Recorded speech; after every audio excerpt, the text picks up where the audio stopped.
So Israel then went to the agreement. So the agreement which was reached regarding the ceasefire between the Lebanese state and the Israeli entity indirectly, this is a result of the steadfastness of the resistance. Had the resistance not been this resilient, there would not have been an agreement. Were not the resistance, for the resistance, Israel would have continued with its aggression until it achieved its goals. However, this steadfastness and resistance led to this deterrence, which led to this result. This is number one. Number two, Israel doesn't need any excuse to carry out an aggression. How many times do we have to tell you that the Israelis launch aggressions because they have an expansionist agenda? Let's assume they have an excuse, that Hezbollah is fighting it, or that Hezbollah possesses weapons, or that the resistance in Lebanon, all the different factions of resistance scare the settlers. Okay, we made an agreement, the Lebanese state with the Israeli enemy. This indirect agreement which was reached, shouldn't it be an end of the aggression?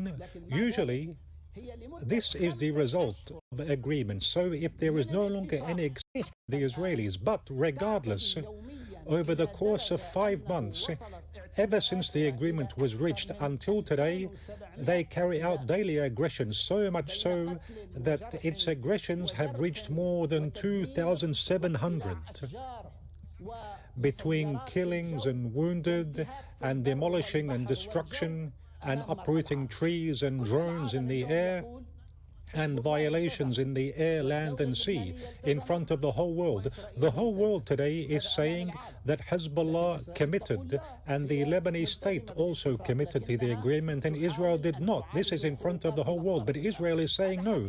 Israel is saying it's committed to the agreement, but it is trying to address the violations from the other side. This is meaningless.